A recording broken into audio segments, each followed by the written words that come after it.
تمام دیکھنے اور سننے والوں کو السلام علیکم۔ ناظرین، آج کی اس ویڈیو میں ہم حضرت موسیٰ علیہ السلام کی پیدائش کا واقعہ بیان کریں گے، تو بنا کسی انتظار کے ویڈیو کا آغاز کرتے ہیں۔ جب حضرت موسیٰ علیہ السلام کی والدہ کو حمل ہوا، جس سے حضرت موسیٰ علیہ السلام پیدا ہوئے، تو انہوں نے یہ معاملہ ہر کسی سے پوشیدہ رکھا اور اپنے حمل کے متعلق اللہ تعالیٰ کی مخلوق میں سے کسی کو نہ بتایا۔ اور یہی چیز تھی جس کو اللہ تعالیٰ نے چھپایا، کیونکہ وہ اس کے ذریعے بنی اسرائیل پر احسان کرنا چاہتا تھا۔ جب وہ سال شروع ہوا جس میں حضرت موسیٰ علیہ السلام پیدا ہوئے، تو فرعون نے دائیاں بھیجیں جو عورتوں کی اس قدر سختی سے چھان بین کرتی کہ اس سے پہلے کبھی ایسی تفتیش نہ ہوئی تھی۔ موسیٰ علیہ السلام کی والدہ حاملہ ہوئی۔ حمل میں حضرت موسیٰ علیہ السلام تھے تو آپ کی والدہ کا نہ تو پیٹ بڑا ہوا اور نہ ان کا رنگ بدلا اور نہ ان کے دودھ میں کوئی فرق آیا۔ یہی وجہ ہے کہ دائیاں ان کی جانب توجہ نہیں دیتی تھیں۔ جب وہ رات آئی جس میں حضرت موسیٰ علیہ السلام پیدا ہوئے، تو اس رات نہ کوئی وہاں نگران تھا اور نہ کوئی دائی تھی، اور حضرت موسیٰ علیہ السلام کی والدہ اور بہن کے سوا کسی کو بھی اس معاملے کا پتہ نہ چلا۔ اللہ تعالیٰ نے ان کی طرف الہام فرمایا کہ اسے دودھ پلائیں، پھر جب تجھے اس سے اندیشہ ہو تو اسے دریا میں ڈال دے، اور نہ ڈر اور غم نہ کر، بے شک ہم اسے تیری طرف پھیر لائیں گے اور اسے رسول بنائیں گے۔ آپ کی والدہ نے 3 مہینے تک آپ کو دودھ پلایا۔ آپ نہ روتے تھے اور نہ حرکت کرتے۔ پھر جب ان کی والدہ نے ان کے اور خود اپنے متعلق خوف محسوس کیا، تو ان کے لیے ایک مضبوط صندوق بنایا اور اس میں ان کے لیے بستر بچھایا، اس میں لٹا دیا، اور پھر یہ صندوق اللہ تعالیٰ کے حکم کے مطابق رات کے وقت دریا میں ڈال دیا۔ یہ تابوت کشتی کی طرز پر 5 بالشت مربع سائز میں بنایا گیا تھا، جبکہ اس میں تار کول نہیں ملایا گیا تھا۔ یہ تابوت پانی پر تیرنے لگا۔ موسیٰ علیہ السلام کی والدہ نے بہن سے کہا کہ اس کے پیچھے پیچھے جاؤ اور اسے دور دور سے ہی دیکھتی رہنا، اور فرعونیوں کو اس کا علم بھی نہ ہو۔ دریا نے یہ تابوت رات کے اندھیرے میں ساحل پر پہنچا دیا۔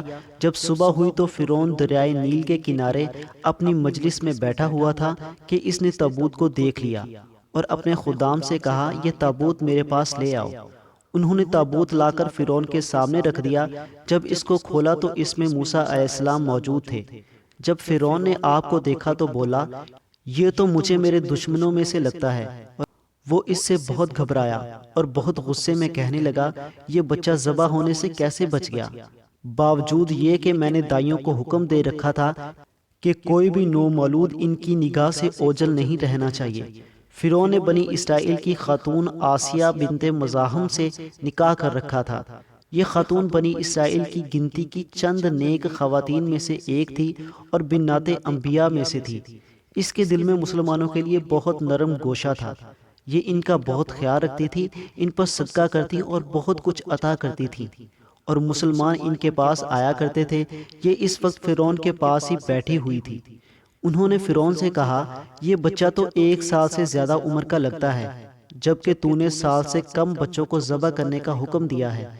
اس کو چھوڑ دے کہ یہ تیرے اور میرے لیے آنکھوں کی ٹھنڈک ہو جائے۔ تم لوگ اس کو قتل مت کرو، ہو سکتا ہے یہ ہمیں کوئی فائدہ دے یا ہم اسے اپنا بچہ بنا لیں۔ فرعون کو اس کا پتہ بھی نہ تھا کہ اس کی بربادی اس کے ہاتھوں ہوگی۔ فرعون کا کوئی بیٹا زندہ نہ رہتا تھا، صرف بیٹیاں زندہ بچتی تھیں۔ تو فرعون کے دل میں اس کا حیا آ گیا اور اس نے موسیٰ علیہ السلام کو اٹھا لیا۔ اللہ تعالیٰ نے اس کے دل میں موسیٰ علیہ السلام کی محبت، الفت اور شفقت ڈال دی۔ اس نے اپنی بیوی سے کہا، ہو سکتا ہے یہ تمہیں کوئی فائدہ دے، بہرحال مجھے اس کا کوئی فائدہ نہیں چاہیے۔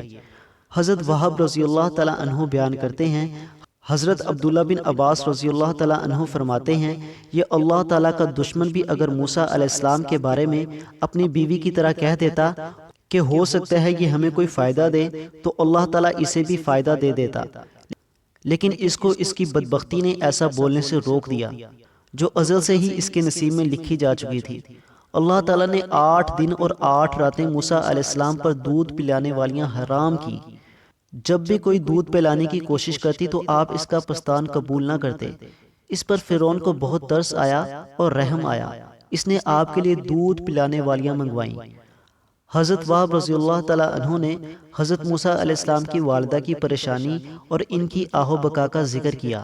آپ فرماتے ہیں قریب تھا کہ وہ سب راز افشا کر دیتی تو اللہ تعالیٰ نے اپنی رحمت سے اس کا تدارک فرمایا، اس کے دل کو مضبوط کیا، حتیٰ کہ اس تک حضرت موسیٰ علیہ السلام کی خبر پہنچ گئی۔ انہوں نے اپنی بہن سے کہا تو بھیس بدل کر لوگوں کے ہمراہ وہاں جا اور دیکھ وہ کیا کرتے ہیں۔ چنانچہ ان کی بہن دوسری دائیوں کے ہمراہ آسیہ بنت مزاحم کے پاس گئی۔ وہاں پر اس نے موسیٰ علیہ السلام کے ساتھ ان کی محبت اور شفقت دیکھی تو بولی، میں تمہیں ایک ایسا گھر بتا سکتی ہوں جو نیک جذبات کے ساتھ اس کی کفالت کر سکتے ہیں۔ مختصر حضرت موسیٰ علیہ السلام کو ان کی ماں کی طرف لوٹا دیا۔ اس طرح حضرت موسیٰ علیہ السلام دودھ پینے کا پورا عرصہ اپنی ماں کے پاس رہے۔ جب وہ کھانا وغیرہ کھانے کے قابل ہو گئے تو انہوں نے موسیٰ علیہ السلام کو دوبارہ فرعون کے سپرد کر دیا۔ پھر موسیٰ علیہ السلام فرعون اور اس کی بیوی کے گود میں پلتے رہے۔ وہ دونوں اپنے ہاتھوں سے ان کی پرورش کرتے رہے اور انہوں نے آپ کو اپنا بیٹا بنا لیا۔ ایک دفعہ کا ذکر ہے کہ حضرت موسیٰ علیہ السلام فرعون کے پاس کھیل رہے تھے۔ آپ کے ہاتھ میں چھوٹی سی ڈنڈی تھی جس کے ساتھ آپ کھیل رہے تھے۔ اچانک آپ نے وہ ڈنڈی فرعون کے سر میں دے ماری۔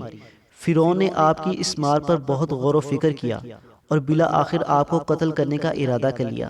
تو آسیہ بنت مزاحم بولی، اے بادشاہ غصہ مت کیجیے اور یہ بدبختی اپنے اوپر مت ڈالیے، کیونکہ یہ تو چھوٹا سا ناسمجھ بچہ ہے۔ اگر تو چاہتا ہے تو اس کو آزما لے، میں اس تھال میں سونا اور انگار رکھ دیتی ہوں، تو دیکھ یہ کس کو اٹھاتا ہے۔ فرعون اس کے لیے تیار ہو گیا۔ جب موسیٰ علیہ السلام نے سونے کی جانب ہاتھ بڑھایا تو فرشتے نے آپ کا ہاتھ پکڑ کر انگارے کی طرف کر دیا۔ آپ نے وہ انگارہ اٹھا کر اپنے منہ میں ڈال لیا۔ پھر جب اس کی تپش محسوس ہوئی تو اسے پھینک دیا۔ حضرت آسیہ رضی اللہ تعالیٰ عنہا نے فرعون سے کہا، میں نے تمہیں کہا نہیں تھا یہ ناسمجھ بے عقل بچہ ہے۔ اس طرح فرعون رک گیا اور آسیہ کی بات تسلیم کر گیا، ورنہ اس نے تو آپ کو قتل کرنے کا حکم جاری کر دیا ہوا تھا۔ کہا جاتا ہے کہ موسیٰ علیہ السلام کی زبان میں جو گرا تھی وہ اسی انگارے کی وجہ سے تھی جو آپ نے اپنے منہ میں ڈالا تھا۔ حضرت وہب رضی اللہ تعالیٰ عنہ فرماتے ہیں، جب موسیٰ علیہ السلام جوان ہوئے اور آپ کی عمر 40 سال کو پہنچی تو اللہ تعالیٰ نے آپ کو علم، حکمت، نبوت اور فہم و فراست عطا فرمائی، اور آپ وہاں پر 12 سال تک حضرت ابراہیم علیہ السلام اور حضرت اسحاق علیہ السلام اور حضرت یعقوب علیہ السلام کے دین اور شریعت کی تبلیغ کرتے رہے، تو بنی اسرائیل کی ایک مختصر سی جماعت آپ پر ایمان لائی۔ ویڈیو اچھی لگی ہے تو اسے لائک کر دیں، دوستوں کے ساتھ شیئر کر دیں۔ ملتے ہیں اگلی ویڈیو میں، تب تک کے لیے اللہ حافظ۔